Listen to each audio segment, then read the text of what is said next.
You are the Avatar. You can bend water, earth, and fire. You can take down armies when your eyes start glowing. But there is a problem with being the Avatar. Once people learn who you are, your life stops being yours.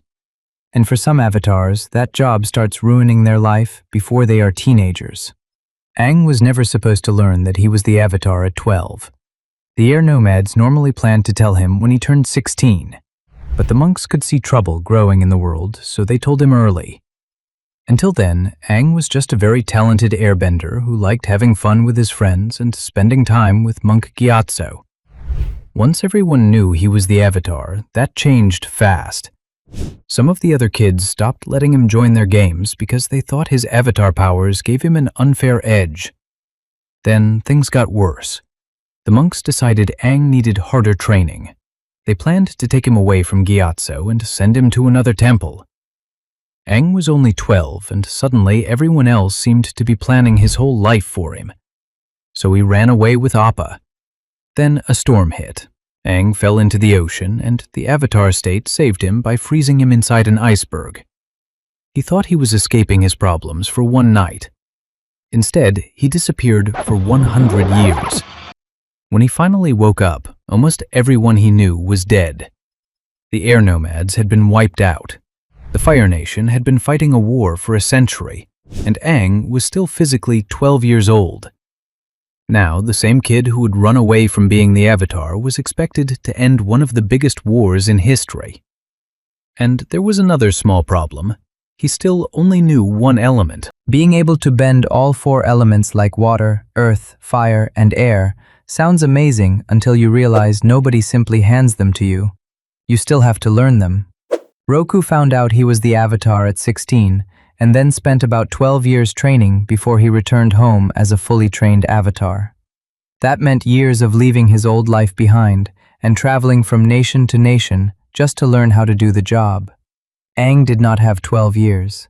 When he came out of the iceberg, Sozin's comet was only months away, and he still needed to learn water, earth, and fire before facing the Fire Lord. Even worse, being the Avatar does not mean every element feels natural. Aang had a very hard time learning earthbending because everything about it went against the way he had been raised. Airbending taught him to move around danger and find another path. Toph taught him that earthbending often meant standing still, facing the problem, and refusing to move. So learning the elements was not only about moving rocks or throwing fire. Sometimes Aang had to change the way he thought. Eventually, an Avatar can gain something even stronger than normal bending. It gives them the power and skill of the Avatars who came before them. It is called the Avatar state. And this state can make you far stronger than you normally are, which sounds like the perfect power to have when everything goes wrong. But Roku explains one very bad rule. If you are killed while you are in the Avatar state, the Avatar cycle ends with you. There is no next Avatar. Aang comes very close to this in Ba Sing Se. He finally enters the Avatar state during his fight with Azula, but before he can even use its full power, she hits him with lightning. Katara manages to save him, but the warning becomes very real. One well-placed attack almost ended the Avatar line. Years later, the Red Lotus takes this idea even further with Korra. They capture her and put metal poison into her body. The poison is meant to push her close to death, because her body will try to protect itself by forcing her into the Avatar state. That is exactly what they want. Their plan is to wait until her eyes start glowing and then kill her, which would make Korra the last Avatar ever. So your greatest emergency power also comes with the biggest risk. When you are at your strongest, one mistake can erase every Avatar who was supposed to come after you. At least you have all those past Avatars helping you make the right choices, right? Well, that creates another problem. Having past lives sounds like a huge advantage. You have generations of Avatars who can give you advice and help you understand the world. But you also inherit the problems they could not finish. And Kuruk learned this the hard way. The Avatar before him, Yang Chen, became one of the most respected Avatars in history. But there were still serious problems between humans and spirits when Kuruk took over. Kuruk spent years secretly fighting dangerous spirits. Most people did not even know what he was doing. But those battles slowly damaged his body and spirit. He died at only 33. So even when one avatar does a great job, the next one can still inherit the parts they could not fix. Kyoshi left behind a different kind of problem. During her time as Avatar, she created the Dai Li to protect the culture of Ba Sing Se and help keep order in the Earth Kingdom. Centuries later, that same group had become a corrupt, secret police force that controlled the city from the shadows. Aang had to deal with what the Dai Li had become. Kyoshi also left him an even stranger problem. When Aang visits a town that hates Kyoshi for the death of Qin the Great, the villagers arrest him and put him on trial because he is her next life. So yes, being reincarnated can apparently include your past life's criminal charges. But Roku left Aang with a much bigger problem. Roku and Sozin had been best friends since they were children. Years later, when Sozin started taking land from other nations, Roku confronted him and easily defeated him. But Roku let him live. Roku later admitted that he should have stopped Sozin when he had the chance. He never got another one.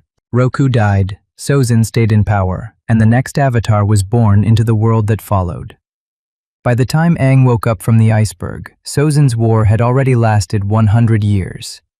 That is one of the worst parts of the avatar cycle. You get the wisdom of the people who came before you, but you also get whatever mess they left behind. And even with all that wisdom, there is still one thing your past lives cannot give you: the right answer. The avatar has one main job: keep the world in balance. That sounds simple until you actually have to decide what balance means. Aang faces this problem right before his final fight with Fire Lord Ozai. Ozai is planning to use Sozin's comet to destroy huge parts of the Earth Kingdom. Aang knows he has to stop him, but he also grew up as an air nomad, where he was taught to respect all life. He does not want to kill Ozai. So Aang does what you would expect from someone who can speak to hundreds of years of avatar wisdom. He asks his past lives what he should do. Roku tells him that his own failure to stop Sozin caused terrible damage, so Aang has to be more decisive. Kyoshi tells him that justice must be done. Kuruk tells him that the avatar cannot avoid taking action when the world needs it. Then Aang speaks to Yang Chen. She is important because she was also an air nomad. Aang hopes she will understand why killing Ozai feels wrong to him. But even Yang Chen tells him that being the avatar comes before his own spiritual wants. An avatar cannot simply walk away from the problems of the world.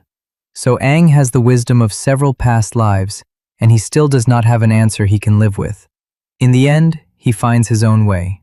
He uses energy bending to take Ozai's firebending away instead of killing him. That is the real problem with being the avatar. You can have more power and more wisdom than almost anyone alive, but nobody can tell you exactly how to use it. Sometimes you will not even know if you made the right choice until years later. But at least once you finally save the world, the job should be over. You would think. Aang defeats Ozai and finally ends the 100-year war. You would think that means the avatar can finally rest. Not even close. Now Aang has to deal with Fire Nation colonies that have been inside the Earth Kingdom for generations. Then new factories start changing old places. Later, tension grows between benders and non-benders. The war is over, but balance is still a mess. Eventually Aang dies, and the job passes to Korra. Her life makes the pattern even clearer. First, she reaches Republic City and has to deal with Amon and the Equalists. Then comes a Water Tribe civil war. Then Unalaq and Vatu. And then the Red Lotus. Every time Korra stops one threat, another one takes its place. You saved Republic City. Congratulations. Here is another international emergency. That is the problem with being the avatar. Now I'd love to hear from you. If you had the choice, would you still want to be the avatar? And which avatar do you think had the hardest life? Share your thoughts in the comments.